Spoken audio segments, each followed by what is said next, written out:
Welcome to everyone for joining this week's version of The Whole Surgeon.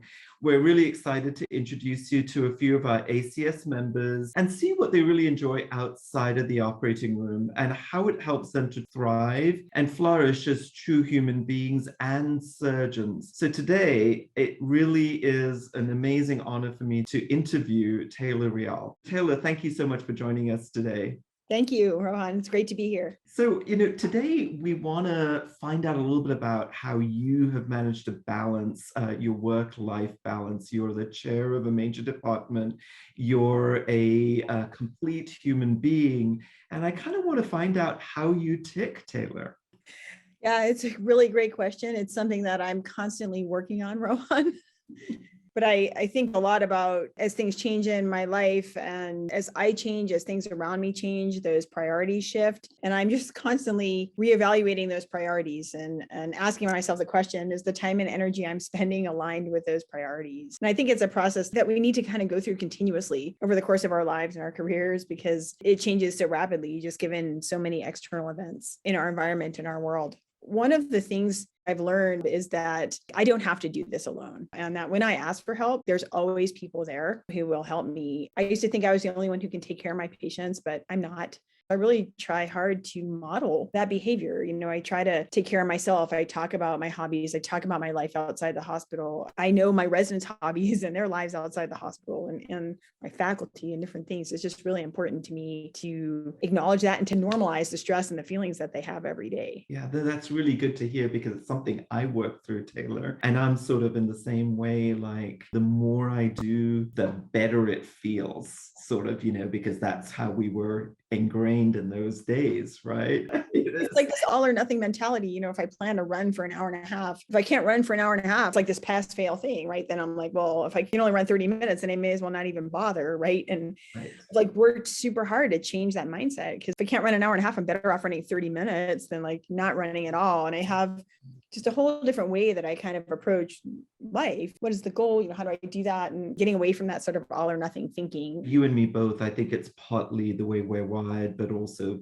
it's what drew us to surgery. For me, Taylor, one of the things I was always really excited about was I always made my kids' birthday cakes. Like that was, one of the things that I always did. And that was a life-threatening moment when I couldn't do that during training. It was actually changed the course of my career. For you, what are the things that allow you to decompress and feel like you're refueling? So one is running, which is just something I've done for quite some time, but actually I didn't start to my residency. And then the other is my family. And when I say my family, I don't have children. I have an amazing husband and I have 2 dogs. Got my first dog in 2018 and like it changed my life. So you get one soul dog in every life and Winston is mine. But, we got a second dog during COVID. They just bring me so much joy and they model empathy in a way that like humans can't. And they just demand my attention in a way that other things can't. And it's just a great release for me. Like when I go home and they love you so unconditionally. And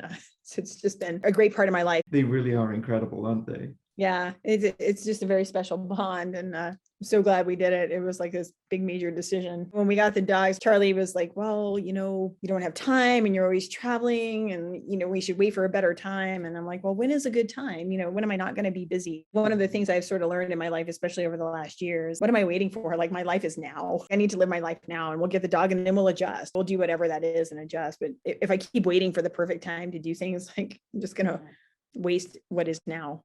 There've been phases in your life and there've been some challenges recently in your health. And how did that affect how your outlook changed and how you ran, for example? How did that change things? I talk about this pretty openly, but back in like 2014, 2015, I went really through my own experience with burnout in my surgical career, and running during that time was a really good thing. It just kind of gave me something to do sort of outside the hospital. It was something that just was always refreshing. But at the same time, because of that surgical personality, that can become like I can sort of just shift all my focus to that too. And I always even ask myself, when running isn't fun anymore, like when I've structured that so that I have a schedule and I have to do this or have to do that, like I even step back from that, and I would say that experience really just changed my approach to life, the way that I interact with people, the way that I interact with the world. And it's really given me a lot of tools to just manage the stress that's inherent in my day-to-day life. When I look now, my life is infinitely more stressful than it was 6 years ago. And the only thing that changes my ability to respond to that. This year I was diagnosed with lung cancer in June. And one of the things that I'm really grateful for as I kind of approach that is when I look back at my life over the last 6 years, I'm living my life now. I'm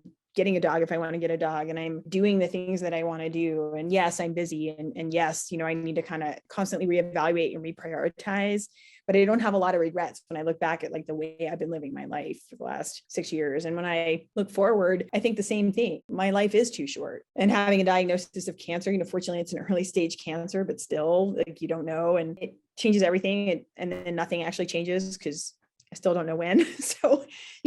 So I just want to live the best life that I can now. I want to spend time with my family. I want to take the very best care of my patients. I want to run and do the things that are important to me so that I can be emotionally available for my patients and not angry every time my pager goes off. Now, and in the last few years, to just try to live my life so that I don't want to look back and say, oh my gosh, I should have done all these things. We bought a new house in August of last year, which was like totally spontaneous. I don't do many things on a whim. And so we just were looking in the middle of COVID, just kind of for kicks. And we found my perfect house and bought it like on a whim. And I'm like, now that like a year later, I'm diagnosed with lung cancer. I'm like, oh, I'm so glad we did it now, and I've had all that time to enjoy the house. And it's like just this peaceful place. And I sit out on my patio and look down like in the whole valley, and it's the most amazing sunsets. And thank God I didn't wait, right? Like, I'm just really glad that we did it now. So, I think what I would like to close with is what I see when I see you. You stand for everything that I've aspired to be. You're a chair, you're a great surgeon, you're a great researcher, you're sort of everything. And yet you're so approachable. Thanks. You made me cry. But honestly, that's why I get up every day, right? It's not about me. It's the people around you that enrich your life. And so I'm really flattered that you would say that, Rohan. Thank you so much, Taylor. It's so great to chat with you.